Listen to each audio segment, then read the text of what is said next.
안녕하세요. 유방암 14년차 좋은 날 하루입니다.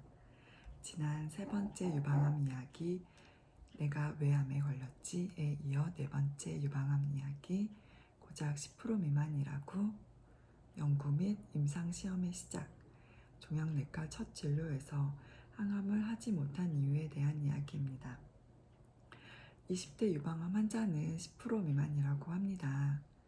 안타깝게도 지금은 조금 더 늘었겠지만 제가 치료받던 2008년도에는 정말 20대 유방암 환자는 많이 없었습니다.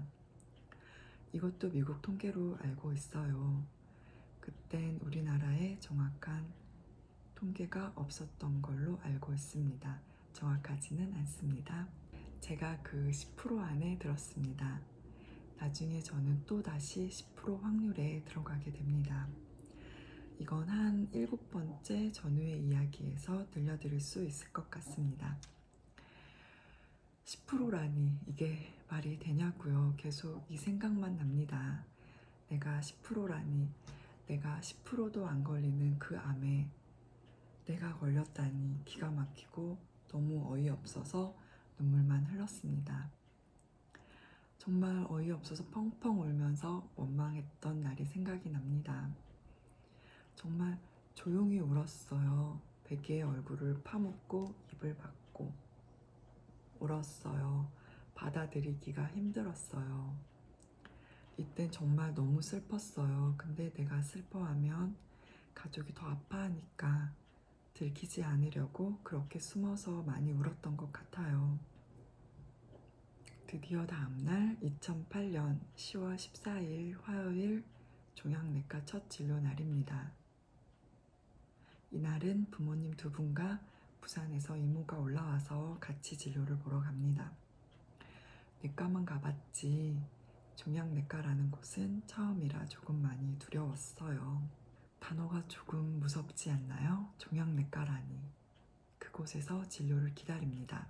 진료실에 들어가니까 교수님께서 허투가 3등급이라고, 가발현이라고, 허투 양성이라고 합니다. 이게 무슨 말인지 하나도 알아들을 수가 없었어요. 여튼 이게 있으면 재발률이 높다고 하시는 거예요. 그러면서 어떤 약을 권유를 하세요. 허셉틴이라고 많이 들어보셨죠? 허셉틴이라는 약을 사용하면 재발률을 조금 낮출 수 있다고 해요. 근데 이 약이 고가이고 대략 회당 300만 원 정도? 근데 지금 임상을 하면 무료로 할 수 있다는 거예요. 지금 기억이 희미한데 예전 카페에 적은 글들을 보니까 이날이 제가 첫 번째로 진단 후에 고민에 빠진 날입니다.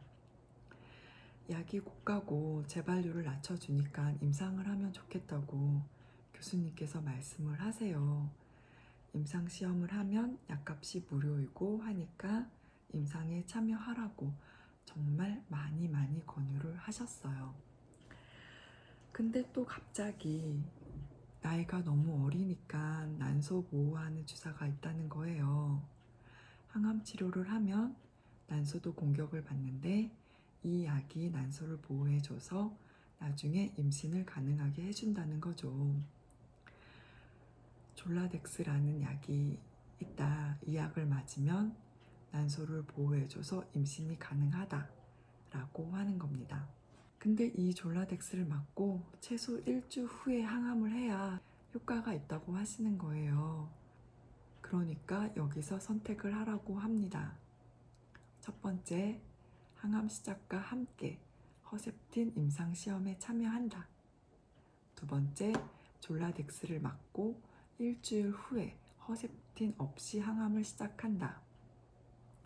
마지막으로 세 번째, 졸라덱스를 맞고 일주일 후에 자비로 회당 300만 원인 허셉틴과 다른 항암제를 섞어서 항암을 시작한다.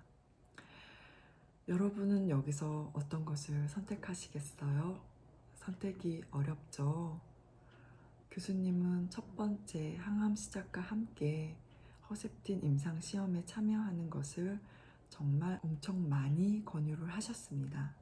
그러면서도 졸라덱스 효과에 대해 이야기를 하십니다. 나이가 어려서 나이가 너무 어리니까 졸라덱스를 맞으면 참 좋긴 한데 라고 이야기를 하십니다. 이 이야기까지만 들으면 당연히 1번 항암 시작과 함께 허셉틴 임상에 참여하겠죠. 비용도 무시할 수 없고요. 지금 생사가 오가는데 무슨 임신을 대비하겠어요. 그럴 정신도 없고 그건 정말 너무나 먼 미래 이야기였거든요. 30을 넘길지도 모른다는 생각을 하는데 무슨 결혼이며 임신이며 그걸 생각할 틈은 없었습니다. 그땐 암에 걸리면 무조건 죽는 건 줄 알았으니까요. 근데 졸라덱스도 항암과 같은 효과가 있고 나이가 어려서 돈의 여유가 있다면 맞는 게 좋다고 또 이야기를 하십니다. 그러면서 또 난소보호 목적으로 졸라덱스를 맞으면 이 졸라덱스가 또 비보험이 된다고 해요. 졸라덱스는 대략 회당 25만원 정도라고. 그리고 허셉틴이 비보험이라 같이 사용하는 항암제도 저는 비보험으로 맞아야 한다고 합니다. 그 약값은 150만원 정도 한다고 해요. 그럼 회당 저는 475만원 정도 들어가는 거겠죠. 근데 나중에 가격은 더 올라가서 500만원이 넘게 됩니다. 그러니 임상시험에 참여하라고 합니다. 그래서 일단 고민을 좀 하겠다고 하고 진료실을 나옵니다. 마지막 순서에 다시 진료를 보기로 하고 대기실에서 가족 의논이 시작됩니다.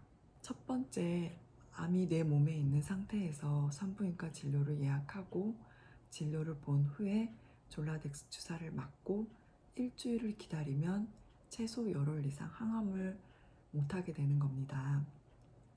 두 번째, 임상시험에 대한 의심이 마구마구 생깁니다.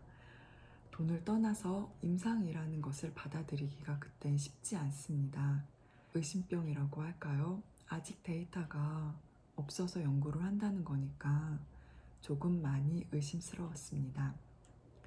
근데 지금 생각하면 쓸데없는 걱정과 고민이었죠. 간호사 선생님께서 빨리 결정하라고 재촉을 하십니다. 생사가 오가는데 내 선택이 죽음과 삶을 결정할 것 같은데 어떻게 빨리 선택을 할 수가 있겠어요. 죄송하다고 하고 다시 물어보고 또 물어보고 그렇게 결정을 합니다. 그래서 저의 결정은 임상을 하지 않고 졸라덱스를 맞기로 세 번째 선택을 했죠. 지금 생각해보면 정말 잘한 결정이었습니다. 결과적으로 저는 난소가 잘 보호가 돼서 항암한 사람 치고 난소 수치가 너무 좋다는 거예요. 거의 제 나이대와 비슷하다고 합니다. 항암한 사람이 이럴 수가 없는데 산부인과 교수님이 매번 수치를 보실 때마다 본인이 더 놀라십니다. 그리고 제가 임신을 하길 원하십니다. 그렇게 저는 반나절 만에 제 생사가 오갈 수 있는 결정을 힘들게 합니다. 결정 후에 저는 종양내과에서 아무것도 하지 못한 채 다시 산부인과 예약을 잡습니다. 잘한 결정인지 이때는 정말 몰랐어요. 기록을 보니까 항암이 끝나고 1년이 지난 후까지도 그때 임상시험에 참여할 걸 이라는 후회를 반복적으로 했었더라고요. 졸라덱스 주사가 너무 힘들었고 허셉틴도 결국 몸무게로 인해 회당 400만원을 넘게 주고 20번이 넘게 주사를 맞았고 돈도 너무 많이 들었거든요. 병원에 2년 동안 낸 돈이 1억이 넘습니다. 그땐 그랬어요. 연구 결과가 없어서 혹은 너무 데이터가 적어서 그 비싼 약값을 건강보험에서 보험으로 내줄 수가 없다고 했어요. 데이터로 검증된 효과 좋은 약만 더 많은 사람에게 해주겠다는 거겠죠. 요즘은 정말 치료 방법도 좋아지고 치료 비용도 많이 좋아졌죠. 저와 같은 환우들을 대상으로 여러 그룹으로 나눠서 많은 연구를 10년도 훨씬 전부터 한 것으로 알고 있어요. 저는 정말 선택의 연속, 수많은 임상시험, 국가에서 하는 연구, 각 교수님들의 연구 동의서에 수없이 많은 사인을 했어요. 최근 동의서 사인은 올해 초였고요. 이번엔 무슨 조직을 보관하는데 기간을 연장해주는 그런 사인이었어요. 사실 내용은 잘 몰라요. 그냥 전화가 와서 사인을 하러 갔어요. 제가 조금이라도 도움이 되었으면 하는 마음도 있고 해서, 그리고 그냥 또 내가 손해보는 것도 없고 동의만 하면 되는 건데, 이 동의가 앞으로 유방암에 도움이 되는 일일 것 같아서 그냥 열심히 거절하지 않고 하고 있는 중입니다. 저는 저 같은 젊은 유방암 환자에게 도움을 주고 싶었어요. 그래서 이렇게 유튜브를 하는 이유이기도 해요. 10분짜리 영상이지만 저는 정말 많은 고민을 하고 기획하고 촬영해서 편집하고 올리는 그 시간이 며칠이 걸려요. 그래도 아직 하고 싶은 말이 너무 많이 있고 조금이라도 도움이 된다면 계속할 예정입니다. 이렇게 종양내과 첫 진료를 마치고 저는 아무 치료를 시작하지 못한 채 산부인과로 가게 됩니다. 이제부터 저는 그냥 의료진을 믿고 의료진이 하라는 건 열심히 했고 하지 말라는 건 절대 하지 않았습니다. 이번 영상에서 드리고 싶은 말은 그냥 병원을 믿고 표준치료 잘 받으시면 돼요. 많은 사람들이 이미 경험했고 가장 좋은 방법으로 지금 치료를 받고 계신 거니까요. 그리고 예후도 정말 좋아요. 유방암 진단 후 3년까지 재발률이 가장 높다고 하니까 그땐 정말 열심히 최선을 다해 후회 없이 노력하셔야 해요. 어떤 것도 내 목숨보다 중요한 것은 없어요. 1년쯤 지나면 몸이 회복되고 머리도 자라고 다 나은 것 같고 평범해진 것 같지만 절대 평범하게 살 수 없어요.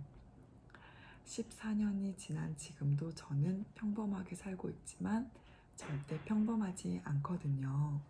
어쩔 수 없어요. 받아들이고 최선을 다해야 해요. 절대 초심을 잃지 않고 진단 이전의 삶으로 돌아가서는 안 돼요.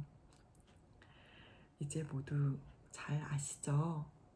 제 구독자분들은 절대 재발 전이 없이 저와 같이 오래오래 함께 해야 해요. 그러니까 꼭 노력하셔야 합니다. 네 번째 유방암 이야기는 여기까지입니다. 다음 이야기 영상은 기다리고 기다리던 항암 1차에 대한 이야기입니다. 오늘도 부족한 영상 시청해주셔서 너무 감사합니다.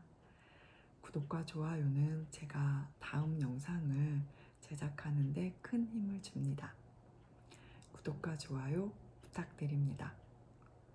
그럼 다음 영상에서 만나요. 안녕.